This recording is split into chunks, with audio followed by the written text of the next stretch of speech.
Who's Spider-Man's greatest villain? Is it the Green Goblin, the man who broke the no-killing rule by killing off the love of Peter's life permanently? Is it Eddie Brock, somebody who I hold higher than the Green Goblin, solely because everybody always sees they're praying their up's downfall, but I've never actually seen somebody actually follow through with it? Well, the thing is, it's neither of them. There is nobody who wants to see Peter Parker suffer more than the actual writers themselves. Peter Parker has hit and been staying at rock bottom for the entirety of his creation, and the near future is not looking too bright for him. He has suffered so much that I feel like in the future he's just gonna be stuck in this limbo-like state where he won't have the ability to think, and the only thing that he'll be saying is, "Give a nigga a break. Give a nigga a break. How much more can I take? Give a nigga a break." Suffering has always been an integral part of Spidey's character, but there has been many times over the years where Peter Parker just feels like a punching bag, a butt end to a joke with no punchline. I speak for everybody when I say we wouldn't mind a 2-hour movie where all Peter does is enjoy life, and the climax is him winning a science fair or something. As a kid, I always wanted to be Spider-Man, but if I experienced even one of the things that he has, I would happily hang up the costume and enjoy retirement life with MJ. I'm sorry Uncle Ben, but to be fair, it was your responsibility to take care of our family, and we all saw how that turned out.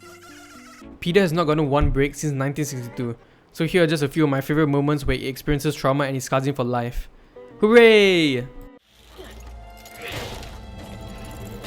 This means too much to me! You motherfucker! Superior Spider-Man is when Otto tries to beat Spider-Man in a way he's never tried before, by becoming a superior one. It's basically Freaky Friday, but with Peter and Doc Ock. So when Doc Ock was dying in his body, he called Peter up and he was like, "Yo, can you come over? I want to tell you my last words.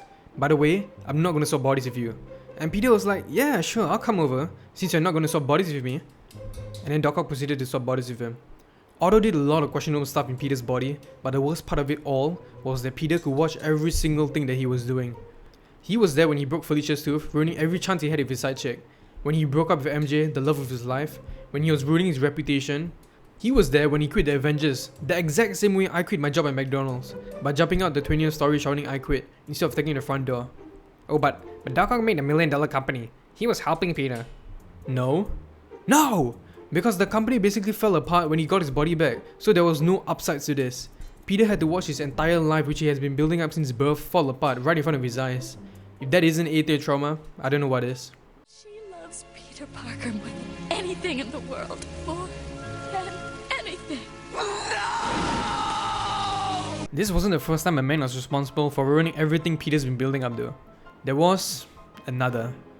Now infamously known as the worst Spider-Man story of all time. One More Day.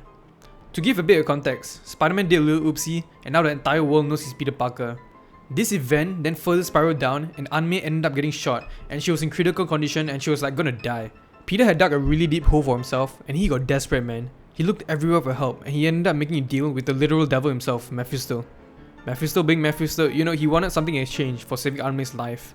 Now keep in mind, Peter already has a lot on his plate, so surely he got it off easy, right? Maybe Mephisto just wanted his lawn mowed. Maybe he just wanted his walls painted. Maybe it was his marriage. Mephisto wanted Peter's and MJ's marriage. To me, Spider-Man and MJ's relationship has always been one of the best parts of the comics. Their relationship is kind of weird because it was never supposed to work. MJ was charismatic, she was free-spirited, she was the party girl, a complete contrast to Mr. with great power comes great responsibility over there. But it always felt authentic because she was there since the beginning. She was there to comfort Peter when Gwen passed, she was there when their aunts tried hooking them up, and over the years, through shared experiences and just life in general, they became perfect for each other. No matter what happened to Peter Parker, it felt fine because he could always go back home knowing Mary Jane is going to be there for him.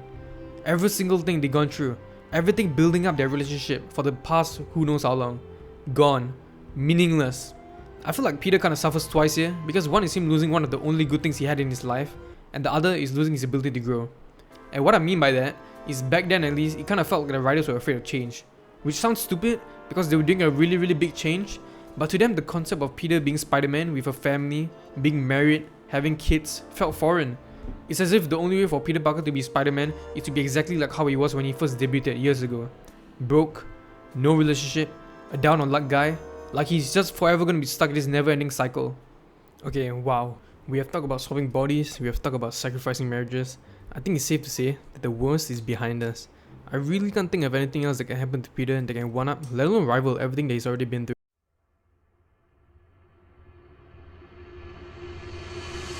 To me, reading comic books has always felt like I'm on a roller coaster, just experiencing the emotions and having a fun time. Reading Zeb Wells' runs of Spider-Man feels like I'm on those OG Minecraft roller coasters, and the ending is just the cup falling to lava. I feel like it speaks volumes that Spider-Man has fought vampires, demons, literal murderers, but his most hated foe is a guy named Paul.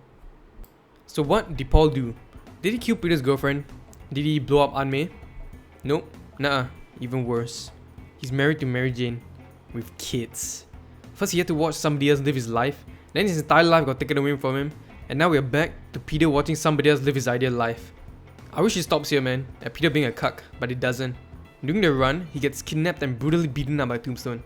Keep in mind, this is the same guy who lifted an entire train, the same guy who stopped a plane from crashing. But nope, a pair of handcuffs.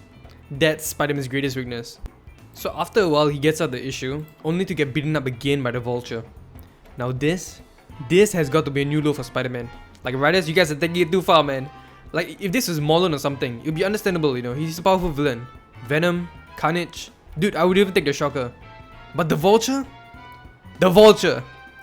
On one of those nights where I'm on a 6 lose streak in ranked Marvel rivals, even I get take on the Vulture. This truly is Peter Parker's lowest moment. Dude, just put yourself in Spider-Man's shoes. He's getting beaten up, left, right, center. He's teaming up with the same guy who killed his ex. And when he comes back home to being Peter Parker, to finally rest, he has to see somebody live his life that he was supposed to have, with Mary Jane. I can't even... All this suffering is important and what makes him relatable, but that is not why we love him. His humor, his humanity, his determination to always do the right thing, that is what draws to him. We don't have to see Spider-Man get beaten to a pulp, come home to him being a cuck just for us to keep watching. He has always been about hope, not hopelessness. This is where Peter Parker shines. As a kid, I always wanted to have a life like Spider-Man, but as an adult, I just want Peter to have a life like me. But what if, and hear me out on this, if Marvel is already 2 steps ahead of us, and they found a new set puppy to kick, and the ending scene in Across the Spider-Verse where Miles Morales is strapped to a punching bag is supposed to symbolize that he's the new punching bag of the MCU and he's the new set puppy to kick, so Peter can finally get a break. Yo, thank you guys for 38 subscribers, man. Oh my god. Okay, our new subscriber goal, 41. I think getting 40 subscribers is cool and all, but you know, it's just 40. Like, if I see someone with 40 subscribers on the bus, will I sit with him? Probably not. But if I reach 41 though, that is when I made it in life. Like, I'm gonna tell my mom and everything. So once I reach 41 subscribers, I'm gonna make a proper outro, and I'm finally gonna be talking about